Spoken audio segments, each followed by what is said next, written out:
ऐकण्यासाठी सुद्धा योगच लागतो. आणि इथं येऊन सुद्धा बसून सुद्धा काय लागते, त्याच्यापेक्षा परमयोग लागतो.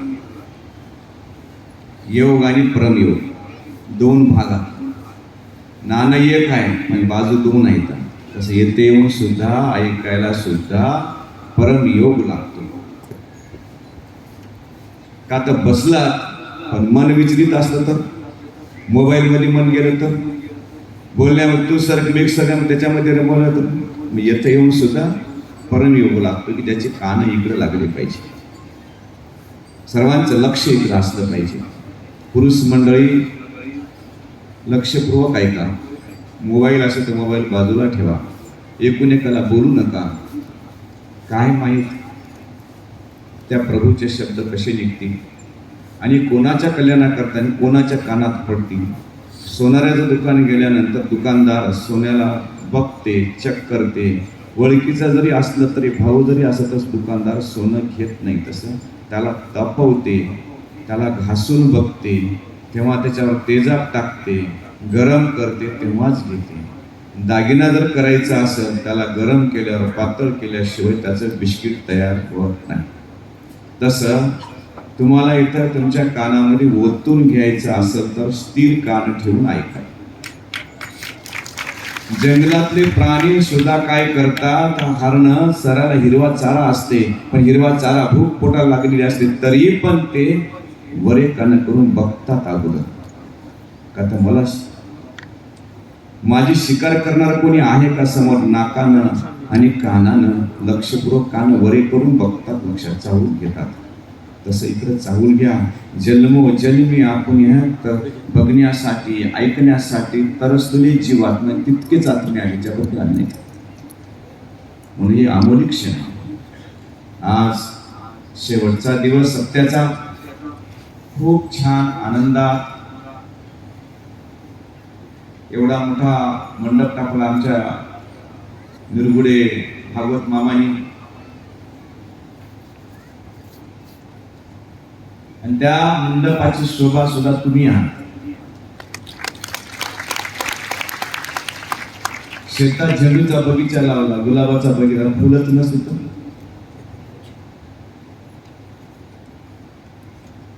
झेंडूचा बगीचा लावला, त्याला फुलंच नसतील, गळ्याच असतील तर गळ्याच रोग झालं तर. बघा, निसर्गाला सुद्धा वाटलं इथं फुलाचा बगीचा आहे. आणि याचं पहिलं टिबक झालेलं आहे, तुषार पहिलंच बसवलेलं आहे. मग आता जास्त वरून टाकू नाही तर फुलं नासू नये म्हणून त्यानं सुद्धा आला नाही, वरूनच बघलाय. ही साक्षात पांडुरंगाची कृपा आहे. आज शेवटच्या दिवशी काल्याचं कीर्तन योग असतो.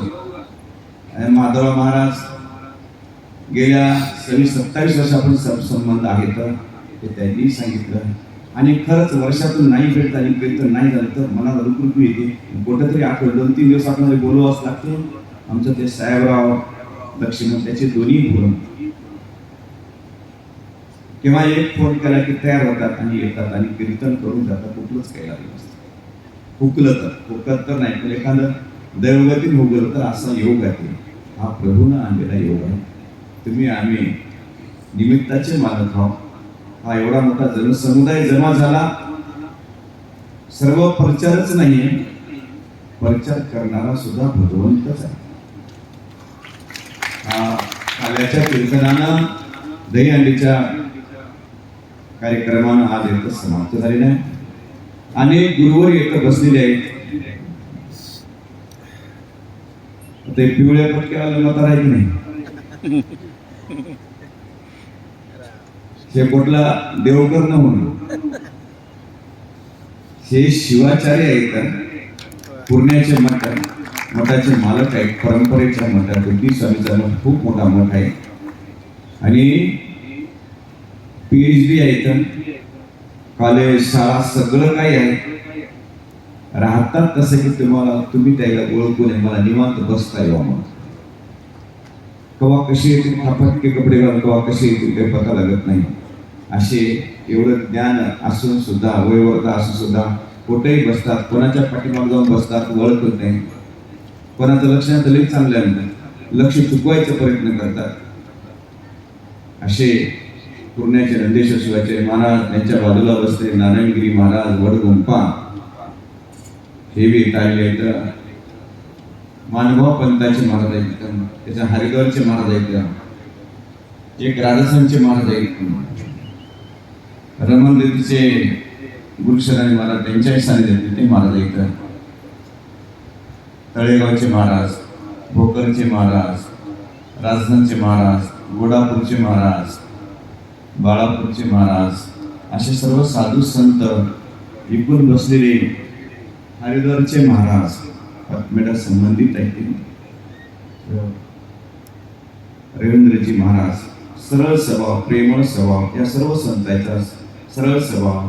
काल गोपालगिरी वाकोपराला येऊन गेले, दिगंबर शिवाचार्य येऊन गेले, अनेक गुरुवरे, हादगावचे, आष्टीचे, दत्तगडा, मुखेडचे महाराज येऊन गेले, अनेक साधू संत येथे येऊन गेले या कार्यक्रमाच्या निमित्तानं. आणि म्हणजे दोन्ही बाजूला आता इकडून माधव महाराज बसले, इकडून रवींद्र महाराज बसले, इकडून संत बसले, ही जागा रिकामी दिसू लागली.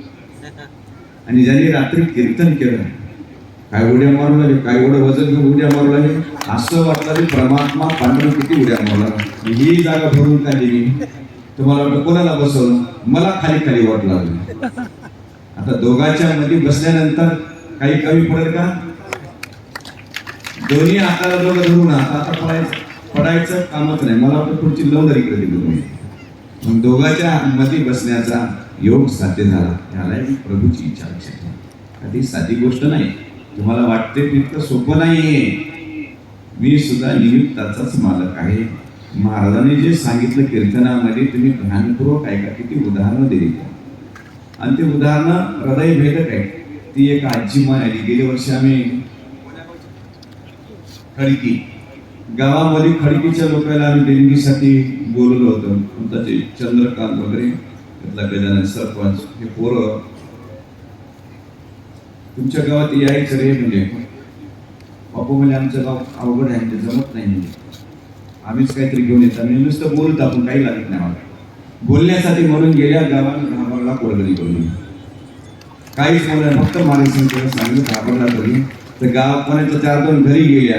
त्या आजी माईनं घरात घरी गेल्यानंतर म्हातारा मला सभापतीला दर्शन करायची इच्छा आहे म्हणजे, आणि त्या आजीकडे कॅमेरा फिरवा. त्या आजीनं मला तिच्या पिशवीतून 11 रुपये काढून दिले. पिशवीतून कपड्यात बांधून दिले. 11 रुपये बांधलेले पिशवीतून काढून दिले. ते 11 रुपये मी यज्ञामध्ये खर्च केले. पोराला सांगितले 11 रुपये यज्ञामध्ये, संतांच्या सेवेमध्ये खर्च करा, कुठे जाऊ दे नका. आता आजी आली यावर्षी कमी त्या गावात गेलतो, पण कोणाच्या घरी गेलो नाही. रोकडोबाच्या हनुमान मंदिरामध्ये जाऊन सूचना देऊन आलो लोकायला. त्या आधी आजी मायला ते घेऊन या. मला खूप आनंद वाटला. लोकांना महाराजची माय का माझी माय शरीर सोडून गेली मी होतो. ती मायच एवढा वयोवृद्ध माईने इच्छा व्यक्त केली ती म्हणजे जगन माता अनुसया माता आई लक्षात. माझ्या मनात भाव कशी पूर्तता होती लक्षात होता. आता ताजी घटना आहे. एवढं म्हणजे की माझ्या मनात एक भाव उत्पन्न झाला होता की आजीला लुगडं द्यावं. आता कोणाला सांगू विचारायला लक्षात. आमचे वसमतचे देशमुख सर आमगावकर येथून ते लुगडं घेऊन जावले. लक्ष दिलं त्यांना त्या पोराहाती असा इशारा करायला. ते गेले पुढे दुसऱ्या पोराला ते आले, ते बुडीला उभं राहिलं, ते आजीला घेऊन. मग कशी इच्छा पूर्ण होते म्हणजे ताबडतोब कसं प्राप्त होते. हे दोन्ही माऊली सोबत आहे. हे संत समागम आहे. या संतांच्या चरणापाशी बसण्याचा योग आला तर इच्छा अशी पूर्ण होत असते. तुम्हाला वाटते महाराजांकडे लई पैसा आहे. पैसा अजिबात नाही. कमरला चाबी नाही, किस्सा नाही, काही नाही. पण इच्छेला ते प्राप्त होते. कल्पतरूच्या झाडाखाली मी बसलेला आहोत. सद्गुरुनाथ हे शिव सद्गुरू शिवलिंग स्वामी हे कल्पतरू आहे. आणि त्या कल्पतरू बसल्यावर बरोबर होतं. पोराला विचार कसं काय, बरं आहे, कोणीतरी येते बरोबर करून जात. इच्छा नसतेच. परवाला अविनाशनं थोडी सूचना केली, माल संपला म्हणजे काही जवळ नाही. दुपारी म्हणलं संध्याकाळचं गणेश नाव त्याला मधी या म्हणलं तर बाहेर होत राधाकृष्ण.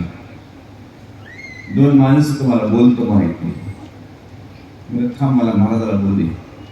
थोडा वेळ बसले ते, पण परत मी इकडे 2दा त्यांना बोलवायला. आमचे भगवान दंडवे आणि जगदीश पाटील येऊन रूम मध्ये बसली. खिशात हात घातला, काय द्यायची दिली. पुढचा कार्यक्रम 2 दिवसात संपला. अरे करता करिता तो परमात्मा सगळ्याची इच्छा पूर्ण करते. फक्त आपलं लक्ष पाहिजे आणि कान खाली पाहिजे, हृदय खाली पाहिजे, तेव्हाच भरल्या जात. तुम्ही अहंकाराला जर यशात तुम्ही भरल्या जात नाही, तुम्हाला अनुभूती येत नाही. बऱ्याच लोकांना वाटतं काय सत्ता गेलो, सत्ता केला, यावर सत्ता केला, काय मला बसू देणार काही यावेळेस. आम्ही तळव लक्षात ठेवा, सत्ते जर बंद झाले ना, ते माणसं नाही, तुम्ही साक्षात जनावर आहात. जनावर तोडून खाशाल, तोडून. माणसाला माणसं तोडून खातील.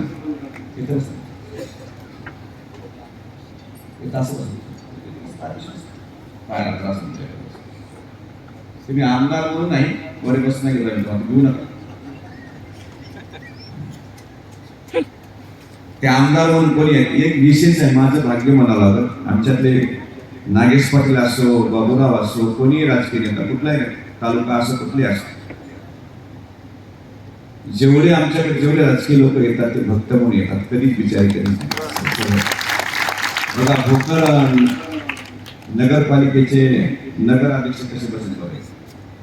भगवानराव दंडवे आताच उंबरखेडचे आमदार येऊन गेले. म्हणले नाही की मला कोणी खुर्ची मिळते, कोणी सोबतचे लोक सुद्धा म्हणले नाही. ते तिथंच खाली बसले गादीवर. किरण वारकेच्या बाजूला बसले, थोडा बसले. बाबू म्हणजे मला जरा अर्जंट मिटिंग आहे. मी बिलकुल जा. काही राजकीय लोकांच्या पाठीमाग सुद्धा व्याप ताप खूप असते. तेवढ्यातून आठवण ठेवून येतात. त्यांनाही धर्माविषयी स्वतःच्या सोयीची सुद्धा अपेक्षा असते. तरी एक आध्यात्मिक शरीर आहे, त्यांनाही त्याच गरज असते अध्यात्मिकाची. त्यांचे लक्ष आहे पिंपळामध्ये कार्यक्रमाकडे जाऊन योगा की नव्हते. सर्वांना प्रेम आहे म्हणून महाराज म्हणले, हे जे प्रेम आहे त्या प्रेमाखातीर सर्वजण आले. गेल्या माधवराव पाटील हमेशा यायचे जायचे, चक्र मारत होतो. आता सुद्धा बऱ्याच वेळा चक्र मारल्या. अधिवेशन चालू आहे तरी आमदाराचं लक्ष इकडे, बाबूरावचं लक्ष. मी आमदार म्हणले राजे बाबूराव म्हणतो. आता ते भक्त म्हणून येतात. आता इथे नागरिक राहतात, जगदीश पाटील राहतील लोक जीव तोडून बाहेरच होतात. मला सिलेंडरची टंचाई. पोराला विचारलं, बाबू शिल्लक आता सिलेंडर. बरोबर आहे, बरोबर. हे सगळे बाजू सांभाळणारी, हे सगळे बाजू सांभाळणं इतकं सोपं काम नाही. करता करिता परमात्मा सर्वांच्या हृदयामध्ये चालत.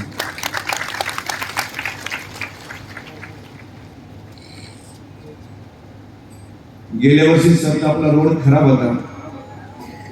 आमचे माधवराव पाटील म्हणजे, बापू म्हणजे आमचं काही सरकार नाही, तुम्ही जरा असं बाबूराव पाटीलला घेऊन जरा याला भेटा. म्हणजे काय अजितदादा पवारला भेटायला गेल्या एक 5 मिनिटांमध्ये नंबर लागला. असं खुर्चीवर बसले. सांगणाऱ्यानं काम सांगितलं, बापू झालं म्हणजे काम, फोन केले झालं तरी. ते माणूस काम करून गेला. बघा गेल्या वर्षी फक्त 2 ठेकेदाराच्या अडचण असल्यामुळे काम झालं होतं. यावर्षी ताबडतोब काम आणि अधिवेशन असून कामाचा व्याप असून बाबूरावचं लक्ष भरपूर होतं. ताबडतोब रोड करून द्यायला, कमानीच्या मंदिरापर्यंत रोड ताबडतोब केला. सर्व लोक आनंदित झाले. समाज सेवा ही ईश्वर सेवा आहे. राजकीय लोक सुद्धा आध्यात्मिक बनत चालले आहेत. ह्या सत्याचा परिणाम आहे. परिणाम कसा नाही, परिणाम भरपूर आहे. आम्ही बघालो आणि तुम्हाला परिणाम झालाच पाहिजे. म्हणून जे लोक सत्ता काय काय सत्तेला तुम्ही तर म्हणायला पाहिजे, मला असा दरवर्षी सत्ता चालू द्यावी तुम्हाला. एक महात्म्यानं असं म्हणायला पाहिजे. तेव्हा कुठं समाजामध्ये सुद्धा सुधारणा. हे समाजासाठी एक कुंपण आहे. सत्ता म्हणजे साधी गोष्ट नाही. सत्ते जर नाही झाले तुम्ही दिवसा माणसाला मान तोडून खाशाल. लक्षात ठेवा, दत्तात्रय प्रभूनं 24 गुरु केले. माशीला गुरु केलं, कुत्र्याला गुरु केलं, या भूमीला गुरु केलं, पिंगला वेशेला सुद्धा गुरु केलं. पिंगला वेश्या आपल्या गिराईकाकडे लक्ष ठेवून राहते. कशी लक्ष ठेवून? तसं आपलं लक्ष आपल्या गुरुचरणाकडे असलं पाहिजे. आणि वेश्या जर समाजाच्या बाजूला काढल्या, वेश्या सुद्धा तितक्याच महत्वाच्या हाता, वेश्या सुद्धा तितक्याच महत्वाच्या हाता, वेश्या सुद्धा तितकेच महत्वाच्या हाता. का तर ही ऊर्जा ती जीव सुद्धा ज्यातल्या थांबवून ठेवतात. नाही तर ही ऊर्जा माणसाला जगू देत नाही. बाईले की फिरणं अवघड होऊन जाईल. ही बी निसर्गाचा नियम आहे, निसर्गाने तयार केलेला आहे. अतिरिक्त जेव्हा पाऊस होते तेव्हा कुठेतरी रोखल्या जाते. याच्या बघा, खालून पांढरं वस्त्र आहे, वरे मंडपाकडे बघा, वरे बघल्यानंतर वरे बघा पांढरं वस्त्र आहे, वरील एक ताडपत्री गरम आहे, पण खाली तुम्हाला काय करायची? हे कपडा काय करायला? सावली द्यायची, थंडावा द्यायला. कपडा नाही लावला असतं बसले असते तुम्ही? बसले नसते. तसं समाजामध्ये आपल्या बाईला की फिरायला सुद्धा वेशेचे अड्डे सुद्धा ते घटक खूप मोठा आहे. निसर्गाच्या पलीकडे कोणीच जाऊ शकत नाही, म्हणून सप्ताह सुद्धा तितकाच महत्वाचा आहे. सनातन हिंदू धर्म जन्माला आले तुम्ही जर एखादा महात्मा कुठं सप्ताह करत असेल तर स्वतःहून साहाय्य करावं, गेलं पाहिजे, सेवा मिळाली पाहिजे असा भाव असला पाहिजे. मी त्या भावनेतून राहतो. मी सूचना करत असतो, दिया उसका भला न दिया उसका भला, अल्लाह सबका